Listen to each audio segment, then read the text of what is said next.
Oh, wow.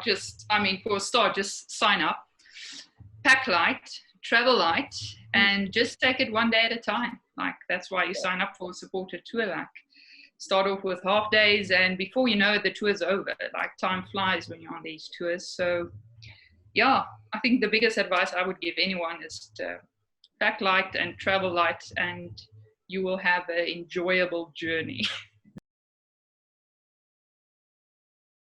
I think what I would like to share is for everyone or for all of us to just realize that we are capable of so much more than we often think we are. And also that any hardship or any crisis, any challenges is here to make us learn, to make us grow. I personally have learned so much from TDA, from cycling. I probably learned in 4 months what otherwise I might have learned in 5 years.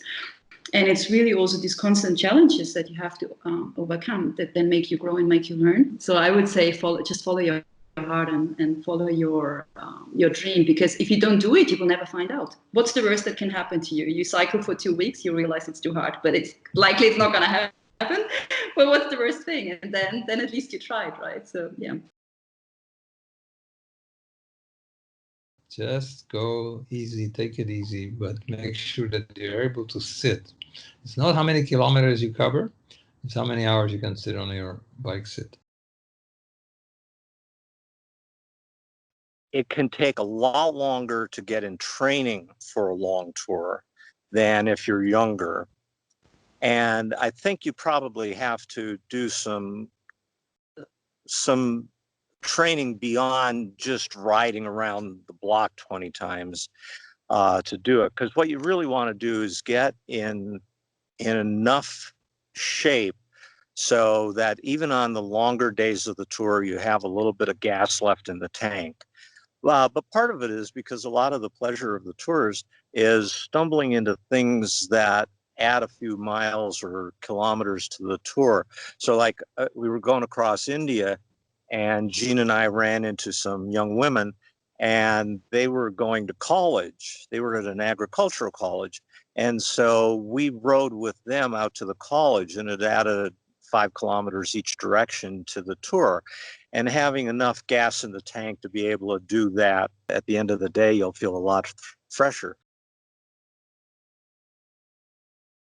To do some studying, learn about the geography and history of the countries you're going through, and maybe a little bit of language. You don't have to really learn Russian language, but if you just learn the alphabet, which doesn't take very long to learn, then you get a lot out of sounding out words on sign and names of cities and even some cognates that you'll recognize as the same as English words that can make the trip more interesting. Yeah, so I think have faith in yourself, for one. So I didn't actually talk to anyone who had done these long bike tours before. And to be honest, I wasn't actually sure if I could do it. But the fact that there is, with TDA, there's the support vehicle and then there's the full crew, I think that gave me a lot of the peace of mind that I needed to make the jump. I would say talk to other people if you have any concerns. So I think you guys have put a few people in touch with me, you know, who wanted to speak with previous riders.